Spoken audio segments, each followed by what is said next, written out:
Welcome back. You're still watching Business Morning on Business Day Television. I'm Elizabeth Musa.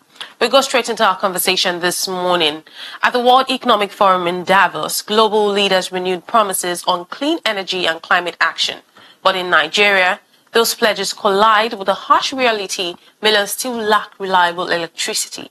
Africa's largest economy relies heavily on generators, driving up costs for households and businesses, even as the world pushes toward net zero emissions. Experts warn that without urgent investment in power infrastructure, renewables, gas to power, and grid upgrades, climate goals will remain out of reach for developing countries.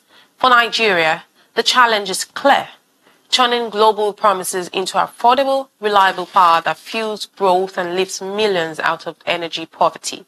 The question now is this: will Davos' commitments finally light up Nigeria or keep the energy gap wide?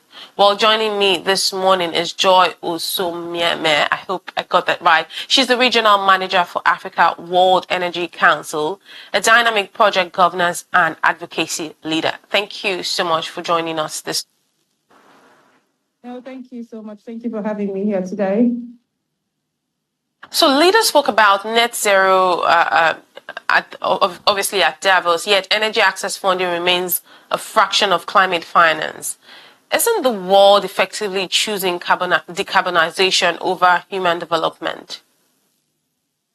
I wouldn't say that virtually, but one thing I would want to speak about from the aspect of the Paris Agreement. Sustainability is when people and the planet are actually striving together collaboratively. So Paris Agreement has come to stay, and we just have to find a way around it to ensure that we all align with the Paris Agreement. Now, your question about the world choosing human development over the Paris Agreement conversation, I don't think it's actually correct. In some circumstances, when we look at some of the decisions at the COP agreement and all of that, it is very important that the world must hear our voice as Africans and what our perspective are, because as our regional plans are different, so our needs are. So one size doesn't really fit all. So when some people are 300 years ahead, our country is about 60 years or so. So we are not at the same pace. When the West talks more on energy security and saving the planet, our regional client, our major problem is energy poverty, energy access. So, but what we need is a collaboration between both to ensure that there is enough knowledge exchange, technical and knowledge exchange to enable us to drive one agenda. It doesn't have to be the same way we drive the agenda, but we have to drive it according to the regional specific needs. It's about how much fresh money was committed at Davos specifically for energy access, and when will these communities begin to see this impact and not just promises?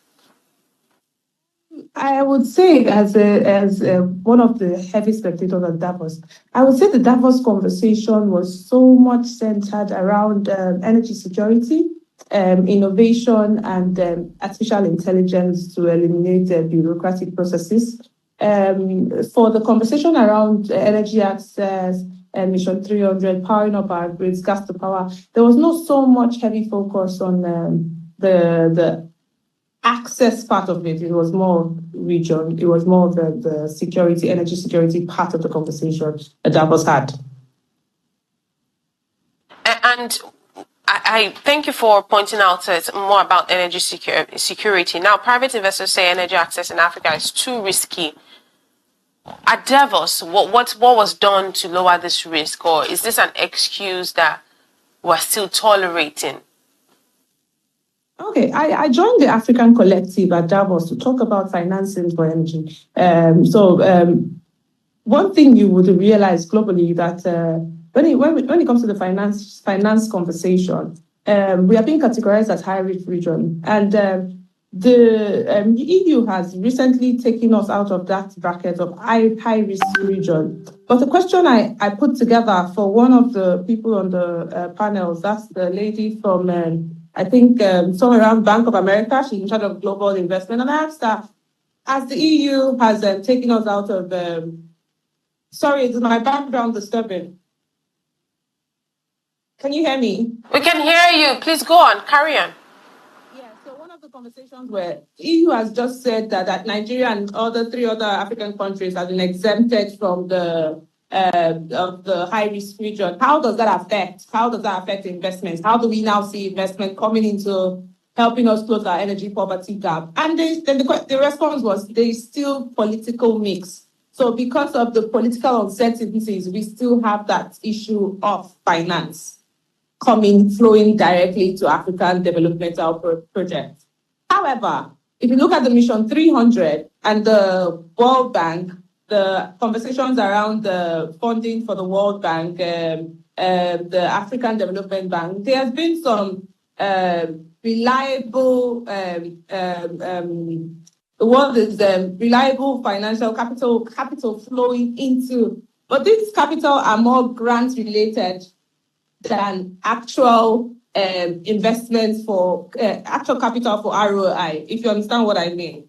So all the development projects around energy access and all the mini grids within the country that the international community has been trying to support and to help 300 million people get access to electricity before 2030, that conversation is still on, and those monies are still there. And locally in Nigeria, you have the REA as one of the major custodian of those deployment processes. In Tanzania, January last year, 5 of them came together. It was the World Bank, African Development Bank, SC4, Global Alliance for People and Planet, and you had the Rockefeller Foundation came together to commit to this commitment to ensure that 300 million people out of the 686 million people would have access to the power grid. So in these conversations, we are seeing these conversations happen. What we just want to see is prudent implementation and accountability to show that these monies that are being given out in terms of grant disbursements for us to have access to power are judiciously utilized. Another problem in this investment of access to power is affordability.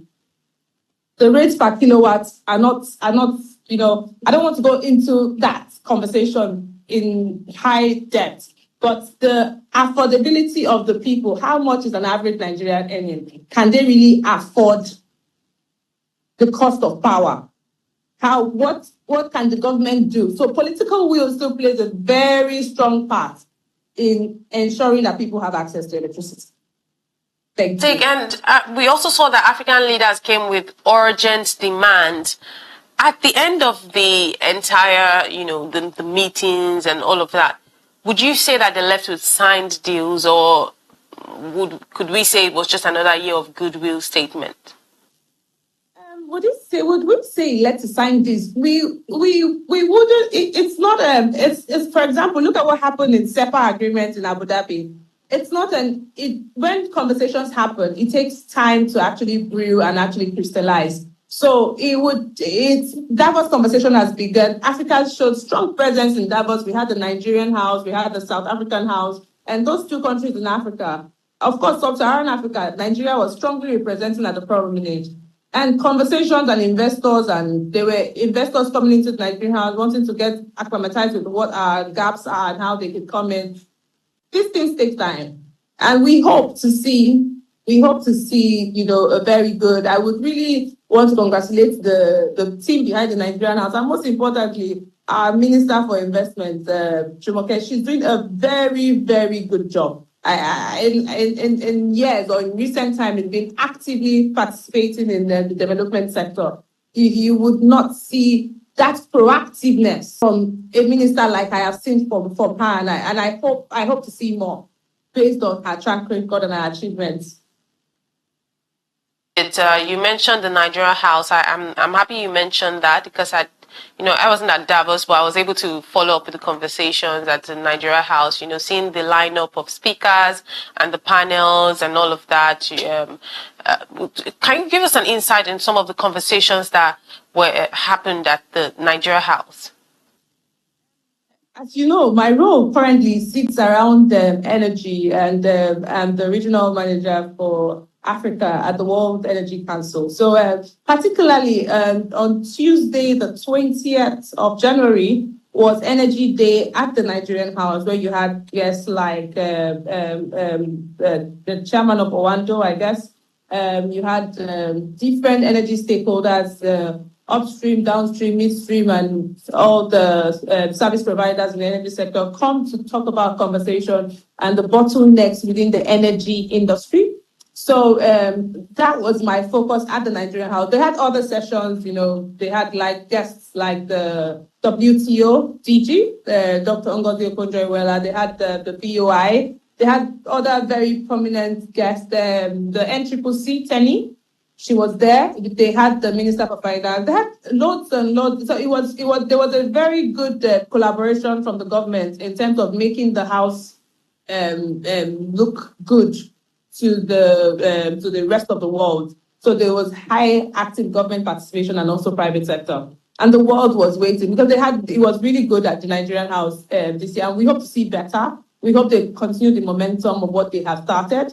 Like I said, major time I spent at the Nigerian House was on the 20th. There's lots going on in Davos at different times. So you need to make sure that you catch up with most of the conversations. So I was spreading myself really thin. I had to go to African Collective. I had to go to the African House. I need to try to catch up with the conversations around. There was open forum. There was so when you come to Davos, it's like a small village and different things happening at different parts. So this is about like 3-4 years consistently of me participating in Davos, even when I hadn't had this hat on as the when I wasn't wearing the World Energy Council hat. I was still an active stakeholder at the conversation at Davos for many years, and we're hoping to see that we actually crystallize this bridge of getting this technological know-how, the finance we need to accelerate, to kind of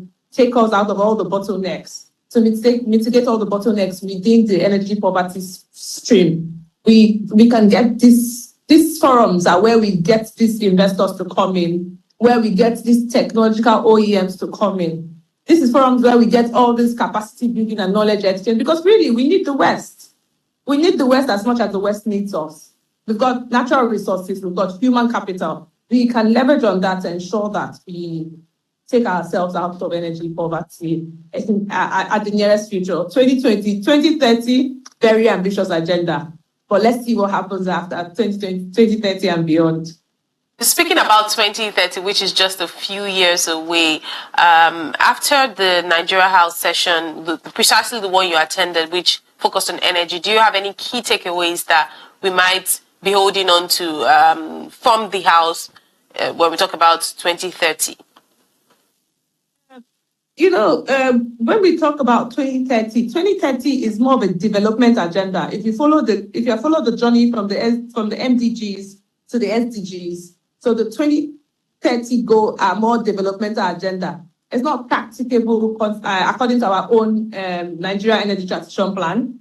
It's a different spectrum. So the correlations, key takeaways at the Nigerian House and the Nigerian perspective on their conversation on the transition is to say our problem is first and foremost energy access, energy poverty, and we will transition. We agree with the Paris Agreement.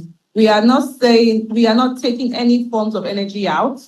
We would also be inclusive in with our energy streams in terms of embracing the renewables. These were the conversations that happened, that energy transition is not taking out any form of energy, but including all forms of energy. Just like what happened in the past, when there was transition from coal to hydrocarbons, there was no back and forth about it. It was a smooth transition from coal to hydrocarbon, and that's how it's still going to be a smooth transition from the hydrocarbons to the renewables. So participants and stakeholders in the energy sector in Nigeria clearly emphasize that they have imbibed renewables in their system and in their processes. So, right. Just a final word, just as we wrap up the show this morning, for viewers watching from energy poor communities today, why should they believe that Davos will deliver the results this time? What's different now? Davos is one of the highest playing ground of think tanks. I would see, and it's even beginning to look like it even has more impact than the generic conversations we do at the UNGA. And so I think it's not Davos is not accountable to, but it is that the promises made at Davos, we should hold our leaders accountable for it. So, like I said, in the whole of the mix of energy poverty and accelerating energy access, we need political will. So now let's find out who of the leaders, which of them were at Davos, what promises and what commitments did they make to the people? Now, how do we get to find some metrics to hold our leaders accountable? And when we have our leaders, when we are able to hold our leaders accountable, they can always make the promises to people. And truly, SDG 7, access to affordable and sustainable energy, is the silver lining to drive development. Before you talk about decarbonization, it is very important that the people they are energized enough to industrialize industries. And when the people are energized enough to industrialize education, healthcare, this brings a lot of revenue in. So affordability issues for the energy would no longer be a problem. And when we are industrialized, we can now decarbonize. Thank you. Joy, thank you for joining us this morning on the Business Morning segment here on the Business Day Breakfast Show. Up next is our next conversation. Do stay with us. We'll be back after this break.